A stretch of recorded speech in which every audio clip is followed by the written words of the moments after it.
Bonjour messieurs, dames. Le sujet d'aujourd'hui, c'est la Chine et les États-Unis.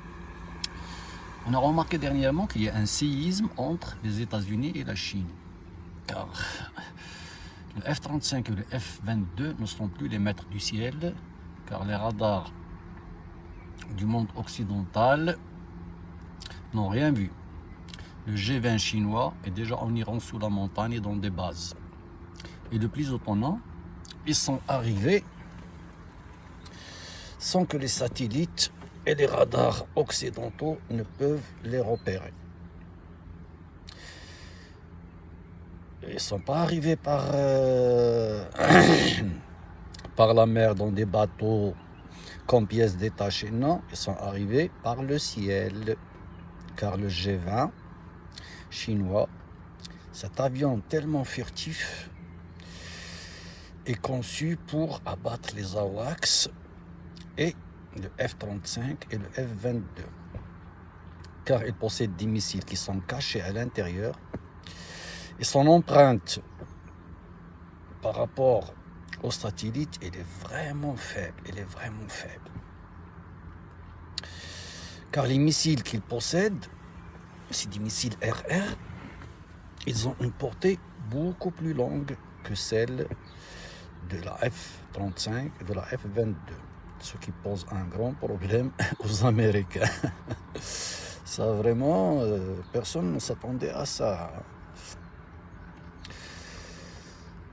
Et la conclusion qu'on peut donner, est-ce que l'hégémonie aérienne du ciel pour les États-Unis, il a fini, car le G-20 a montré qu'il est tellement capable de beaucoup de choses. Mais n'oubliez pas que cet avion, s'il a tous ses atouts, il va faire changer tout. Car si les États-Unis ont imposé cette puissance, et leur hégémonie, c'est grâce à cette puissance aérienne et navale. Et c'est pour ça qu'on est obligé d'utiliser le dollar pour tous les échanges mondiaux, parce qu'il est imposé par la force. Et ça, tout le monde le sait, parce que toujours les grandes puissances imposent leur monnaie.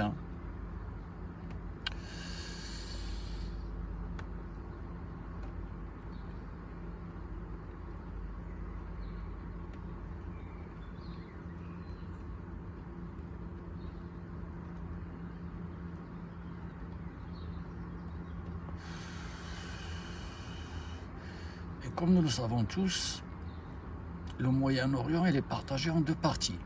La rive sud et la rive du nord. La rive sud, c'est les Émirats, c'est le Qatar, c'est l'Arabie Saoudite.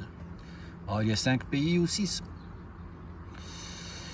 Le Koweït et la rive du nord, et les prises, c'est l'Iran. Et elle s'étale sur toute la rive nord.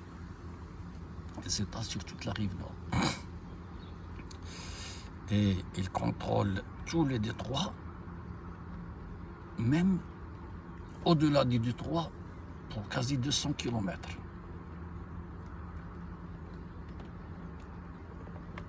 Ce qui lui donne la maîtrise totale de l'entrée et de la sortie de ce détroit.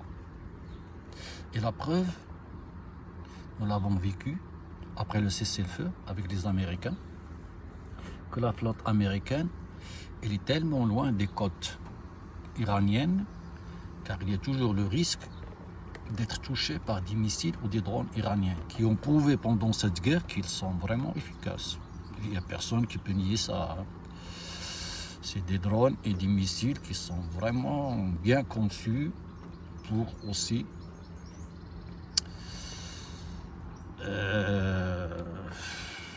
faire des dégâts qui sont considérables. Si toutes les bases américaines ont été touchées, ça veut dire les Iraniens ont bien travaillé pendant ces années sur leur défense. Et comme nous le savons tous, la Chine est toujours en embuscade pour voir l'armée américaine rabaisser, pour prendre la première place et redessiner la nouvelle carte du Moyen-Orient en sa faveur.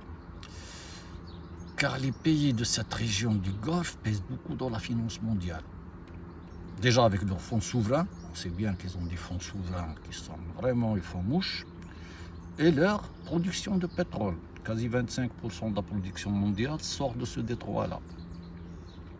Et les grands gisements, ils sont au Moyen-Orient, parce que l'Arabie Saoudite, les Émirats, l'Irak, vraiment, ils ont des gisements inépuisables. Là.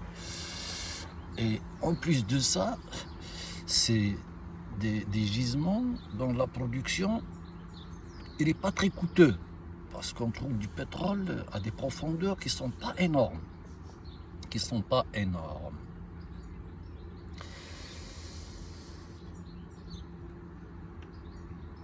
Et la Chine, en donnant le G20, cet avion furtif à ses amis iraniennes, je pense qu'il veut montrer comme quoi je veux que personne dorénavant m'impose ces conditions pour alimenter son économie. Ça va leur donner encore plus de force. Et si la Chine a armé son amie iranienne avec cet avion, au même moment de cette guerre, car son économie en dépend beaucoup du pétrole iranien. Déjà, c'est le plus proche, parce qu'un bateau du Golfe arabe ou le Golfe Persique pour arriver à la Chine, il ne tarde pas beaucoup. Pardon, il ne tarde pas beaucoup. Et il reçoit du pétrole iranien avec un prix imbattable, sans ni passer par la bourse de Londres, ni passer par la bourse de New York. Et il arrive à détourner toutes les sanctions et l'embargo qui est imposé à l'Iran par le monde occidental. Et il ne veut plus subir ça, et il veut imposer sa manière de faire les choses. Et la question que se pose aujourd'hui, est-ce que le 21e siècle va connaître le retour de l'Empire chinois? Car nous savons tous que la Chine, en 2035, tout le monde le dit, sa flotte navale et aérienne va dépasser celle des États-Unis. Car elle détient le monopole des terres rares et leur fabrication, et qui sont la clé de toute industrie d'armement. Parce que comme on sait, les armes, c'est des métaux qui ne sont pas comme les métaux qu'on utilise dans l'industrie normale de l'automobile ou de la vie quotidienne. Parce que la construction, c'est des métaux vraiment spéciaux, car ils subissent, car ils doivent résister à des grandes températures qui dépassent, si on voit juste les avions, on sait bien que les pales du moteur, ils doivent résister à des températures qui dépassent, je pense, 1000 degrés ou 900 degrés, et ça c'est énorme. Il n'y a pas beaucoup de pays au monde qui ont... il y a des pays qui ont des terres rares, mais ils les vendent comme ça en brut. Mais la Chine, c'est le seul pays qui a réussi à créer cette industrie des terres rares. Et là, on a le monopole. Et on sait très bien que même les Américains en dépendent dans beaucoup d'industries. Parce que les Américains n'ont pas cette industrie. Comme ils avaient l'hégémonie pendant longtemps, ils les achetaient, ils avaient les moyens. À la fin, cette visite de Trump à la Chine, cette semaine, ne le montre, car aujourd'hui, on a vu que 30 bateaux ont dépassé le détroit sans aucun problème. À la fin de cette vidéo, tout le monde veut savoir, est-ce que Trump va partager avec la Chine cette richesse du Moyen-Orient pour acheter le silence des Chinois, et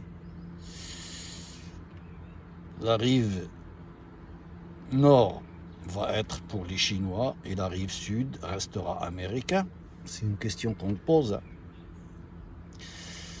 Parce que vraiment, cette visite a montré que même le président chinois n'est même pas parti à l'aéroport pour rencontrer Trump. Ce qui prouve qu'il sait qu'il a une place d'égal à égal avec les Américains. Et j'aime bien à la fin de cette vidéo que vous écrivez dans les commentaires. Est-ce que vous êtes d'accord avec moi sur cette analyse ou non? Parce que j'ai remarqué que cette visite n'est rien d'autre que y aller acheter le silence des Chinois, parce qu'on sait aussi que les Chinois détiennent beaucoup de bons de trésors américains. Et dernièrement, les Chinois et les Iraniens ont créé un autre mode de paiement pour le pétrole. On sait bien qu'ils utilisent la monnaie électronique et l'yuan. Et j'aime bien que vous écrivez dans les commentaires ce que vous pensez. Et je salue tout le monde et bonne journée.